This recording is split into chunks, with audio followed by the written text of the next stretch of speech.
জামাই আমার বাচ্চাদের মতো চিকেন রোস্ট পছন্দ করে, আমারও কিন্তু সেই লেভেলের পছন্দ হলো এই চিকেন রোস্ট। চিকেন রোস্ট ছাড়া আমার বাসায় কোনো অনুষ্ঠানই কিন্তু সম্পূর্ণ হয় না। আর ঈদ বলে কথা, ঈদের আয়োজনে রোস্ট থাকবে না, এটা কেমন কথা বলুন তো। রোস্ট রান্না করার জন্য আমি মাঝারি সাইজের মুরগিগুলো নিয়েছি, আর মাঝারি সাইজের মুরগি একটাকে 4 টুকরো করে নিয়েছি।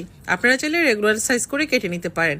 এখন আমি এগুলোকে লবণ আর আদা বাটা মাখিয়ে ভেজে নিচ্ছি। খুব বেশি সময় ধরে ভাজবেন না, এপাশ ওপাশ করে 5 মিনিটের মতো ভেজে নিলেই কিন্তু হয়ে যাবে। উপরের পাটটা যখন একটু ব্রাউন কালার হবে তখনই কিন্তু আমি তুলে নিব। আশা করছি আজকের রোস্ট রেসিপি ঈদের দিন সবাই ট্রাই করবেন যারা আমার রান্না ফলো করেন। এই তো দেখে হয়তো বুঝতে পারছেন আমার চিকেনগুলো কিন্তু ভাজা হয়ে গেছে।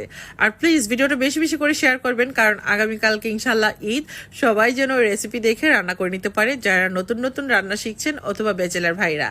এই তো আমি চিকেনগুলো ভেজে নিয়েছি, আর ওই তেলের মধ্যেই দিয়ে দিলাম পেঁয়াজ কুচি। এখানে বড় সাইজের 10টা পেঁয়াজ কুচি দিলাম। আমি যেহেতু এখানে 3টা মুরগি নিয়েছি, আর 3টা মুরগির পিসগুলোকে আমি একটাকে 4টা করে নিয়েছি আর কি।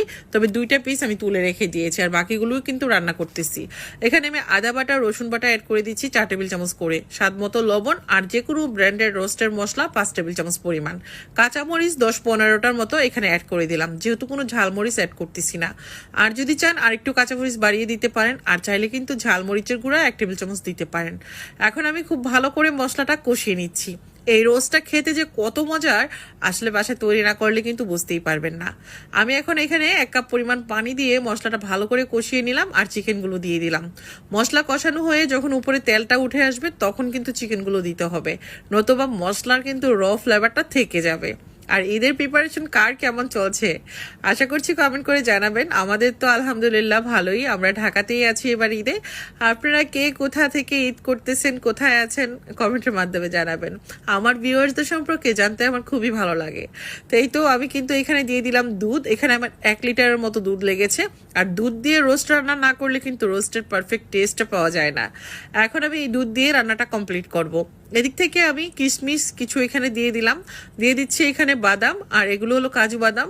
আর এখানে দিয়ে দিচ্ছি আমি হলো দই, টক দই 1/2 কাপের মতো, পেঁয়াজের বেরেস্তা 1 মুঠোর মতো। এখন বাদাম আর সব কিছু একসাথে ব্লেন্ড করে নিয়েছি, আর এটা কিন্তু রোস্টের টেস্টটাকে সেই লেভেলের করে দিবে। এখন দেখুন আমার রান্নাটা কিন্তু মোটামুটি হয়ে যাচ্ছে।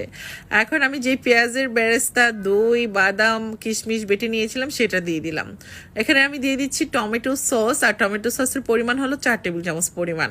এখন আমি এখানে দিয়ে দিচ্ছি 1 টেবিল চামচ পরিমাণ চিনি। চাইলে চিনিটা একটু বাড়িয়ে দিতে পারেন অথবা না দিলেও চলবে, তবে চিনি দিলে টেস্টটা কিন্তু অনেক